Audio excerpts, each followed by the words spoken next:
Tsentsina tsy araky ny tokony ho izy ireo fonja manerana ny nosy araka ny fanadiadina nataony arahana tamin'ny handicap international.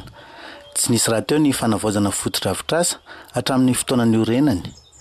Isan'ny mametraka olana amin'ny fahamaron'ireo fonja koa ny fahataran'ny famitorana sy ny fitsarana azy ireo. Hatramin'ny taona 2024 ary nametraka ny tetikasa antsoina hoe quartier d'avenir, la détention à la réinsertion ny fikambanana. Tetikasa izay tohanan'ny vondrona Europeanina. Tanjona ny anatsarana ny fari-piainana ireo voafonja amin'ny fametraham-baolana maika sy maharitra amin'ny fitantanana fonja sy ny famonjana eo amin'ny fitandrona ara-pahasalamana sy ny fiainana ankapobeny.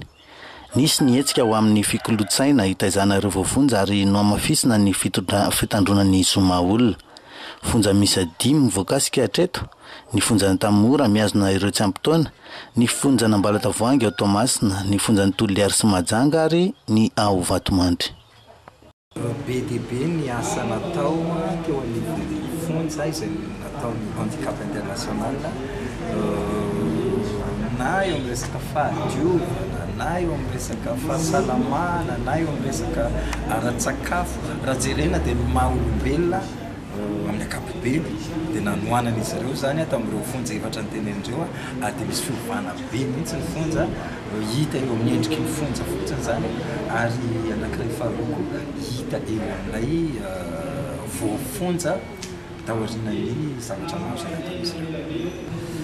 Misy zavatra be da be ny zavatra azo sapaitanana ny amin'ny tontolo ny fandrarana ny fonja nandritran'izay herintaona mahery kely izay ny rahana ny asa tamin'ny handicap international mampiofana voafonja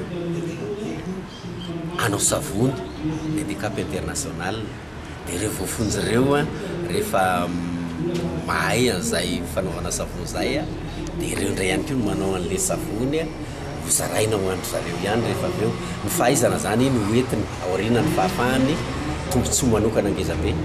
Fa ny vokatra azo kosa dia hozaraina ihany amin'ireo voafonja tazomina mifonja ny Mahajanga ireo. Ohatra anankiray faharoa koa dia mampianatra mandrafitra hazo an'ireo voafonja ireo zany ny handicap international amin'izao fotoana izao ary efa be dia be zany vokatra vita zany raha mifonja Mahajanga manokana no resahana.